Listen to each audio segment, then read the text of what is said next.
I made my first solid light film in 1973. I made my first films in 1972, all of which were records of performances. So Landscape for Fire, Landscape for White Squares. Having made my first few films, I got extremely interested in cinema and what artists were using it for, and began to form a question. If a film were to be only a film, what would it look like? Only a film and not anything else. In other words, not referring to anything outside of its own physicality.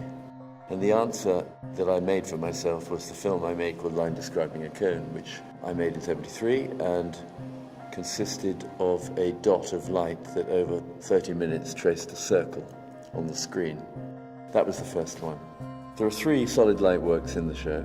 2 of them I made this year, 2018, and the one downstairs I made in 2003, which is Doubling Back, the first solid light work I'd made for 25 years. With Doubling Back, I picked up on an idea which I had used in the 70s, which was to realize that a beam of light doesn't have to run through the center of a space.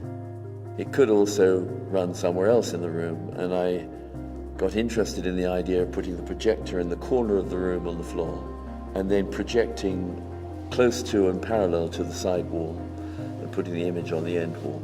With these kinds of forms, the furling and unfurling would take place against a completely flat architectural plane, which emphasized the difference between the 2 planes, and also created pockets of space that existed between the wall and the edge of the film, as well as pockets of space internally. Upstairs, we have the 2 most recent works I've made, both made in 2018. They're both called Split Second, but one of them is called Split Second Mirror. I have 2 line drawings which are projected onto a screen.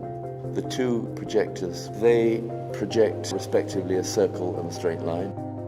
Those 2 images converge as one image on the wall. And the Split Second Mirror, I created a different kind of split. In the first one, the split was between 2 projectors. In this one, the split is between real space and reflected space. So it's like turning a piece inside out. Looking at these solid light works is a kind of engagement more than a kind of watching. In other words, you don't really get very much out of them if you merely stand still and watch the changes that occur. In my opinion, you need to walk into the forms, look at them from different angles, go outside of them, walk around the back of them. You have to get to know them as if they were sculptures. They're not precisely sculptures, but I think you have to look at them in that way. And also, what makes them different from sculpture is that while you, the spectators, walking around these forms, studying them, the forms themselves are very slowly changing and mutating. So you're engaged in a kind of very, very slow dance, you, the spectator, and the work.